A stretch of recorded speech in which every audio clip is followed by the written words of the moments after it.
बहू निकली धोखेबाज। अविनाश, तुम कब मेरी बात सुनोगे? आखिर मैं तुम्हारी पत्नी हूँ, काव्या ने गुस्से में अविनाश से कहा। अविनाश बिना बोले घर से बाहर निकल गया। अब ऐसा हर दिन होता है।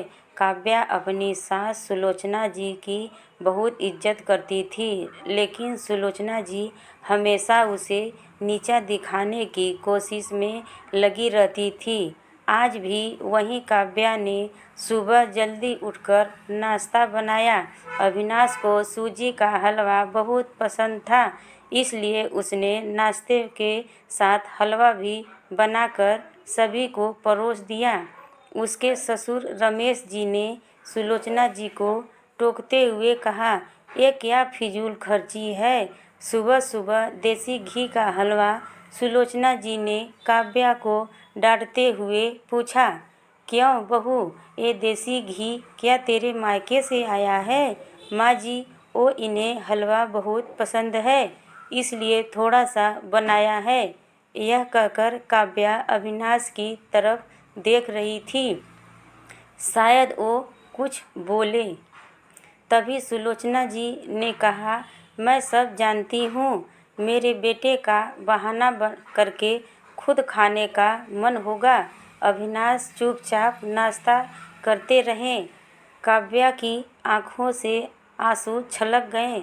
इससे ज़्यादा बुरा तब लगा जब अविनाश बिना हलवा खाए ही ऑफिस के लिए चल दिए। काव्या घर का काम समेटने में लग गई। इधर सुलोचना जी बाहर ड्राइंग रूम में बैठकर बड़बड़ाती रही। काम करके काव्या अपने कमरे में जाकर रोने लगी। कितने नाजों से पाला था उसे। उसके पापा ने उसे आज भी याद है। एक बार उसने गाजर के हलवा बनाने के लिए कहा था, लेकिन माँ ने सूजी का हलवा बना दिया था।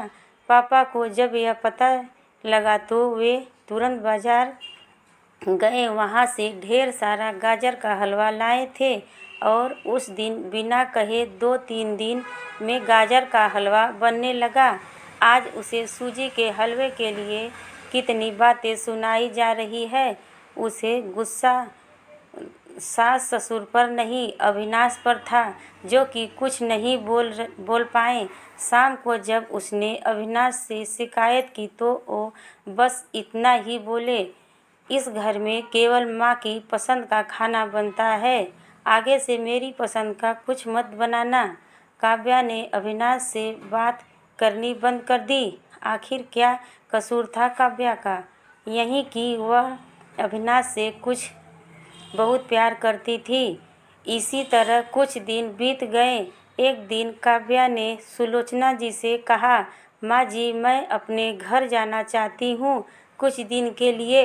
अगर आप कहें तो आज ही चली जाऊँ। कई दिन पहले माँ का फ़ोन आया था, कह रही थी पापा की तबीयत ठीक नहीं है। सुलोचना जी कहाँ जब भी जाती है 1 सप्ताह से वापस नहीं आती। घर का काम कौन करेगा? तेरे ससुर और मेरा बेटा शाम को थक कर घर आएंगे, यहाँ उन्हें खाना भी नसीब नहीं होगा। मुझे तो चक्कर आ रहे हैं, मैं खाना नहीं बना सकती। जाना है तो 1 दिन के लिए चली जा। काव्या मन मारकर 1 दिन के लिए पीहर पहुंच जाती है। वहां पहुंचकर उसे और भी आश्चर्य होता है। भाभी, मम्मी पापा कहाँ गए? काव्या ने घबरा कर पूछा। उन दोनों का घर में मन कहाँ लगता है, तीर्थ पर गए हैं, न जाने कब आएंगे। वैसे तुम कितने दिन के लिए आई हो? क्योंकि मुझे भी अपने पीहर जाना है। संगीता भाभी का यह व्यवहार देखकर काव्या चौंक गई। क्या ये वही भाभी है जो उनसे बहुत स्नेह जताती थी? काव्या सोफे पर बैठी सोच रही थी, अच्छा, वो जो भैया ने मकान के पेपर साइन करा लिए थे, मैंने अपना हिस्सा छोड़ दिया था, शायद उसी साइन के लिए मेरे से प्यार जताया जा रहा था। काव्या उठकर खड़ी हो गई। भाभी, मुझे कुछ काम याद आ गया, मैं फिर आऊँगी, कहकर वह तेजी से घर से बाहर निकल गई। पीछे से गेट बंद होने की आवाज़ से वह समझ गई कि उसके जाने से भाभी को कोई खास फर्क नहीं पड़ा। भाभी कदमों से चलते हुए वह मंदिर पहुंच गई, क्योंकि शाम से पहले यदि ससुराल जाती तो सुलोचना जी उससे कई सवाल करती। मंदिर में जाकर उसने भगवान के दर्शन किए, बस न कुछ मांगा न कुछ बोला। भगवान के चरणों में शीश नवाकर वह बाहर आकर बैठ गई। तभी सामने के पेड़ के नीचे उसे अपने माता पिता बैठे दिखाई दिए। काव्या भागकर उनके पास पहुंची। काव्या को देखकर उसकी माँ रोने लगी। बेटी तू यहाँ कैसे? पापा ने पूछा। तो छोड़िए, ये बताइए आप यहाँ कैसे? आप तो तीर्थ यात्रा पर गए थे। काव्या के सब्र का बांध टूट गया, उसकी आंखों से आंसू बह रहे थे। बेटी तेरी भाभी ने तुझसे झूठ बोला है। बिजनेस में पैसा लगाने के लिए तेरे भैया ने मकान अपने नाम करा लिया। मकान के कागज गिरवी रखकर साहूकार से कर्ज लिया। उसके बाद हम बोझ बन गए, हमें घर से निकाल दिया। पापा अब क्या होगा? काव्या ने रोते हुए पूछा। बेटी तू चिंता मत कर, हम कहीं वृद्धाश्रम में चले जाएंगे।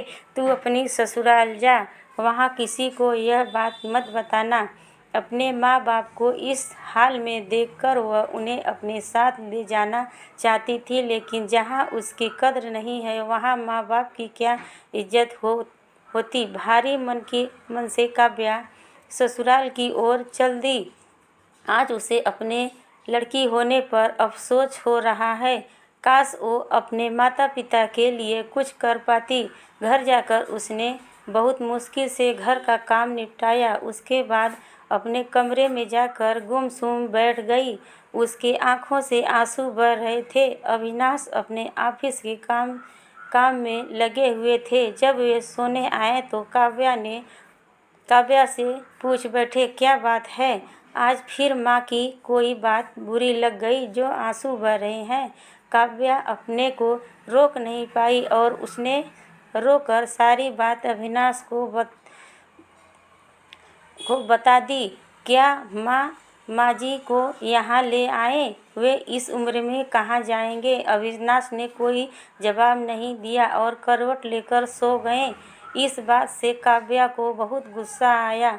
आज से मैं भी इनके माँ बाप की सेवा नहीं करूँगी, देखती हूँ कौन इनकी सेवा करेगा। रोते रोते काव्या सो गई। 2-3 दिन बीत जाने पर उसकी चिंता बढ़ती जा रही थी। एक दिन वह सब्जी लेने के बहाने उसी मंदिर में पहुंची, लेकिन उसके माता पिता वहां नहीं थे। पंडित जी, यहाँ मेरे माता पिता उस पेड़ के नीचे बैठे थे। कई दिन से उनका कुछ पता है? तुम्हारा नाम काव्या है क्या? पंडित जी के मुंह से अपना सुनकर काव्या ने पूछा। जी हाँ, लेकिन आपको कैसे पता? तुम्हारे माता पिता ने यह पता दिया था और कहा था वे अब यहाँ रहते हैं। काव्या ने पता देखा, वह यहाँ से कुछ दूर का था। काव्या ने मंदिर के बाहर निकलकर ऑटो रिक्शा किया और उस पते पर पहुंच गई। दरवाज़ा खटखटाया तो एक लड़की निकल कर आई। यहाँ का पता मुझे पंडित जी ने दिया है। काव्या बोली। आप काव्या दीदी हो? अंदर आ जाओ। काव्या को कुछ समझ नहीं आया। वह अंदर गई तो देखा उसके माता पिता सोफे पर बैठे थे। काव्या उन्हें देखकर रोने लगी। बेटी अब क्यों रो रही है? तेरे कारण हमें यह मकान मिल गया। काव्या आश्चर्य से उनका चेहरा देखने लगी। लेकिन माँ, आप यहाँ कैसे? और ये लड़की कौन है? तब उसकी माँ ने कहा, बेटी तुझे याद है, तेरी शादी के बाद तेरी सास ने 40 लाख की डिमांड की थी। दामाद जी को बिजनेस खोलना था, इसलिए तेरे पिता ने उनकी डिमांड पूरी कर दी थी, जिससे कि तू सुखी रहे। जब तू हमसे मिलकर गई उसके अगले दिन दामाद जी उन्होंने तेरे पापा के पैसे लौटा दिए क्योंकि उन्होंने कोई बिजनेस शुरू नहीं किया था। तेरे पापा ने मना भी किया लेकिन वे नहीं माने। उसके बाद उन्होंने प्रॉपर्टी डीलर से मिलकर 2 दिन में यह मकान खरीद दिया। साथ 5 लाख रुपए बच गए। इससे उन्होंने ये लड़की नौकरी पर रखवा दी जो हमारी केयर करेगी। लेकिन माँ, उन्होंने मुझे तो कुछ नहीं बताया। काव्या की आंखों से आंसू बह रहे थे। वह रोते हुए वहाँ से अपने घर आ गई। घर आकर वह सोच रही थी, अविनाश ने कभी उसके लिए आवाज़ नहीं उठाई लेकिन मेरे माता पिता के लिए इतना कर दिया जो कि कोई सगा बेटा भी नहीं कर सकता। रात को उसने अविनाश से पूछा, आपने ऐसा क्यों किया? अगर माँ-जी को पता लग गया तो क्या होगा? अविनाश का जवाब सुनकर काव्या रोने लगी। अविनाश ने कहा, जैसे तुम्हारे लिए ये माता पिता हैं वैसे ही मेरे लिए भी वो माता पिता हैं। मैंने पैसे लेते समय ही सोच लिया था कि एक दिन ब्याज के साथ सारे पैसे लौटा दूंगा। लेकिन जब बिजनेस शुरू नहीं हो पाया तो मैं इस पैसों को अपने पास रख कर सही समय आने का इंतज़ार कर रहा था।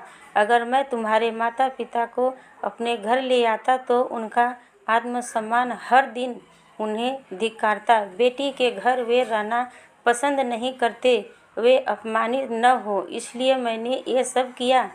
अविनाश, मुझे माफ़ कर दो। आज तक मैं तुम्हें गलत समझती रही। तभी पीछे खड़ी सुलोचना जी बोली, बेटी, वह पैसा हमने उधार लिया था, वह तुम्हारे पिता की अमानत थी। मैंने और अविनाश ने पहले ही फैसला किया था कि ब्याज के साथ तुम्हारे पैसे लौटा देंगे। चल अब सो जा, सुबह नाश्ता टाइम पर नहीं बना तो अच्छा नहीं होगा। उनकी बात सुनकर काव्या, अविनाश और सुलोचना ज़ोर ज़ोर से हंसने लगी। हेलो दोस्तों, अगर मेरी वीडियो पसंद आई है तो मेरे चैनल को सब्सक्राइब